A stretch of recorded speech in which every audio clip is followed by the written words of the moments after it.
I've learned that modesty is a real form of maturity. It's about knowing your worth so deeply in Christ, knowing you don't have to have a certain texture of hair to be loved. You don't have to have these things because Christ loves you just as you are.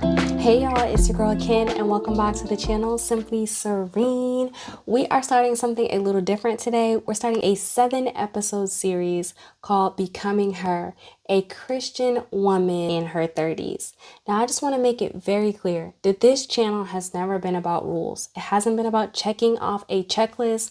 It has always been about your relationship with Christ. How has your relationship with Christ changed how you live?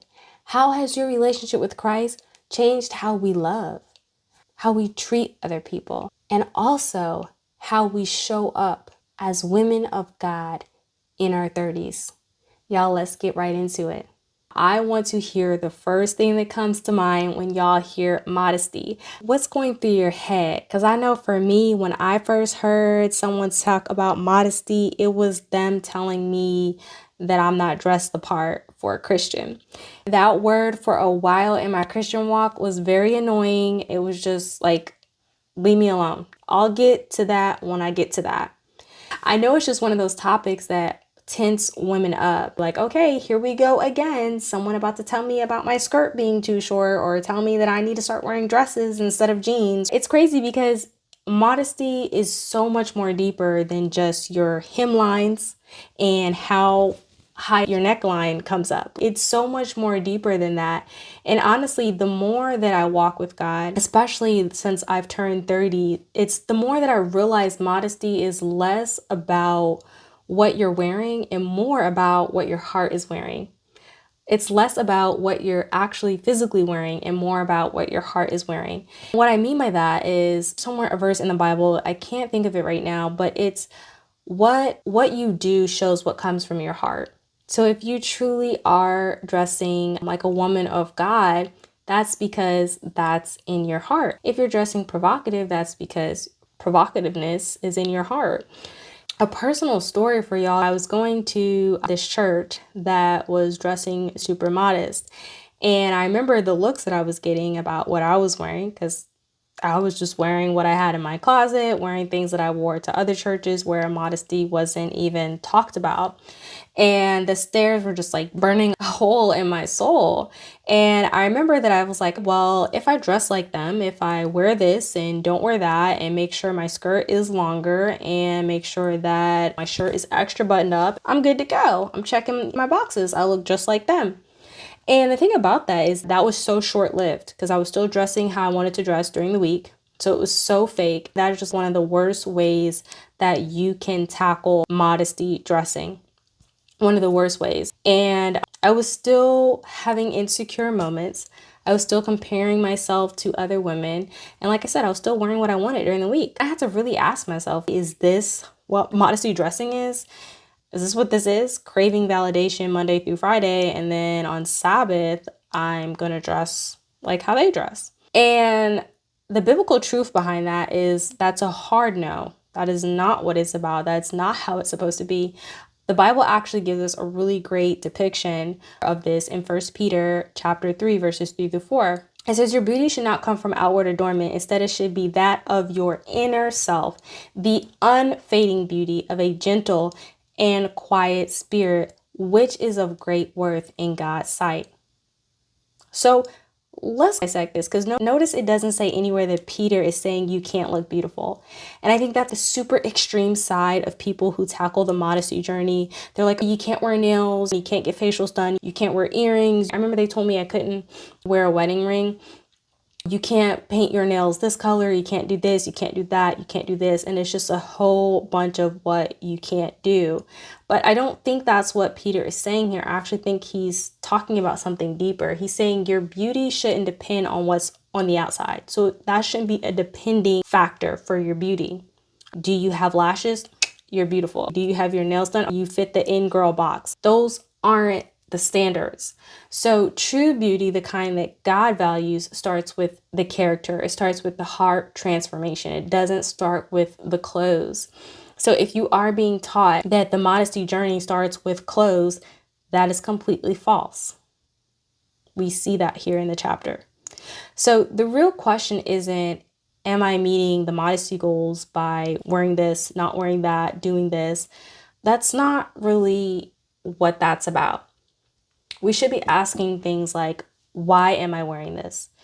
What am I hoping to get out of this, the outfit that I have on? And don't act like that's a dumb question because y'all know when y'all put on outfits, you're like, oh, I hope that they get this vibe. Oh, I'm going here. My outfit needs to match the vibe. So it's not a dumb question to say, what am I hoping to get out of this outfit?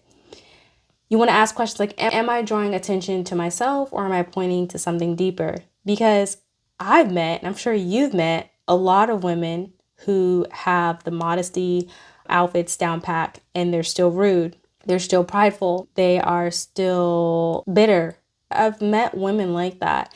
And I've met women who wear jeans and skirts that don't come below the knees and they reflect Christ way more than the woman who's checking off boxes with their long skirts.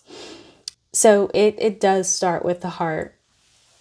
Just to take a deeper perspective, modesty and maturity meet hand in hand. They are one in one. You can't have modesty without maturity. What I mean by that is you have to be so confident in yourself, which usually does come with maturity. You have to be so confident in being natural and loving your hair and loving how you look and loving your complexion so much that you don't have to perform. I've learned that modesty is a real form of maturity. It's about knowing your worth so deeply in Christ, knowing that you don't have to be light-skinned to be loved. You don't have to have a certain texture hair to be loved. You don't have to have false lashes on to be loved because Christ loves you just as you are.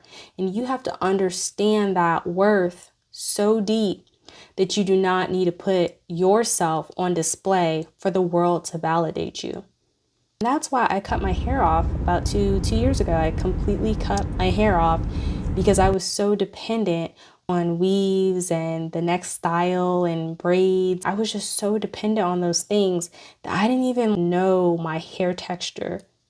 I didn't even know what kind of hair I had underneath. I didn't even know that I had curls. I had no idea because I just thought my hair was like, I just didn't want to deal with it. 1 Timothy 2:9-10 talks about women dressing with decency and propriety. It talks about women dressing with good deeds. And this is all appropriate for women who profess to worship God. When you profess to worship God, you're basically saying, I want to be with God and worship God for eternity. That's what you're saying. And it's crazy that we are not practicing things that we're going to be doing in heaven now. So the real question is, do you really want to be in heaven? Do you really want to be with God for eternity, worshiping Him and not yourself? And that's the fine line of this whole, can I wear this? Can I get my nails done? Can I do this? You cannot worship yourself in this. That's why I stopped getting my nails done. I'm not saying I'll never get them done. It was just one less thing that I had to consistently try to keep up with the Joneses about. It was one less thing that I can just say, hey, I'm totally confident with wearing my natural nails wherever I go. It was just for me. I know a lot of women have been shamed for things that they wear. I have been there. I have been judged for things that I have worn. And hear me out. This channel, this series is not about condemning you. It's actually quite the opposite. This is an invitation for you to look deeper within yourself. It's an invitation for you to ask God, how can I honor you in this area of my life? It doesn't mean that you can't be stylish. I've seen a lot of modest women who are modest from the inward out that are very stylish. Because it doesn't mean that you can't express yourself. It just means that you should be mindful of what's in your heart and what your heart is portraying, what you are portraying. You should be mindful because there are fruits of the Spirit. So in our dress, we should be portraying fruits of the Spirit. I think that it's important that we redefine modesty together. Modesty is not a dress code. If that's how it's been taught to you, that it is a checklist of boxes that you have to check and making sure your length comes past here and all that, it won't last that way. It has to be some form of heart transplant. And next time you're standing in front of the mirror, instead of just asking, do I look good? Do I look good? Try asking, does this reflect the God in me? Does this reflect who I profess that I am? I tell people I'm a Christian, so is this professing what I'm saying? Or am I a fraud? Am I lukewarm? And if your answer is yes, then I advise you to wear it boldly. I advise you to wear it joyfully. And I advise you to walk out of the house knowing that you are clothed in more than just fabric. You're clothed in grace, period. Ladies, I do have a call to action for you because I am so curious. What does modesty mean to you? We need to talk about this. I want to hear what modesty means to you and how it has stifled your growth with Christ by maybe the way it was taught to you, or if it has helped you in your walk with Christ. I know that when you talk about modesty, it stirs people up. If your heart is trying to please God, that means what you wear will please God. It's that simple. I hope y'all stick around because part 2 is about nails, hair, and how to honor God with those things. Y'all stick around and I hope to see y'all in episode 2. And until next time, catch y'all later. Bye.